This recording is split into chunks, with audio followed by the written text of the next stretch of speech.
Et là, je me dis, c'est pas possible parce que c'est un Real Madrid qui essaye de réagir. Et là, encore une fois, ils sont privés de certains joueurs clés. Donc, je me dis, c'est pas possible. Le club est vraiment maudit au niveau des joueurs parce qu'on aura beau recruter, il y en a toujours qui se blessent.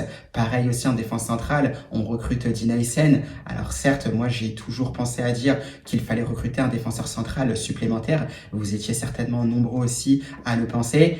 Et bah d'ailleurs, je pense que ça ne trompe pas parce qu'on a tout simplement pas assez assuré, parce que déjà Rudiger est blessé, Militao est aussi absent pour ce match face au Kairat Almaty, donc on partirait peut-être sur une défense centrale avec Raúl Asensio et Dina Hyssen, à voir parce que ça peut-être changer, peut-être que ça peut être Alvaro Carreras aligné aux côtés de Dina Hyssen, à voir ce que décidera Xabi Alonso, mais toujours, encore une fois, c'est assez frustrant parce que c'est un Real Madrid qui aura beau recruter, on n'est toujours pas épargné par toutes ces périodes de blessures qui touchent nos joueurs. Un coup, c'était peut-être un peu plus au milieu de terrain. Là, maintenant, c'est en défense. Après, ce sera quoi? Ce sera aussi en attaque.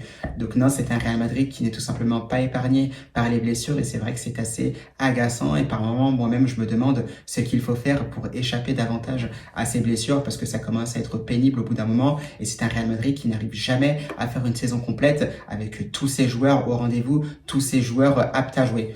Donc on se demande jusqu'à quand tout ça va durer, mais on espère qu'on trouvera bien sûr des solutions à long terme pour avoir le moins de joueurs blessés possible, parce que ça fait quand même beaucoup, surtout en défense centrale, où Xabi Alonso perd déjà au moins 50% de sa défense.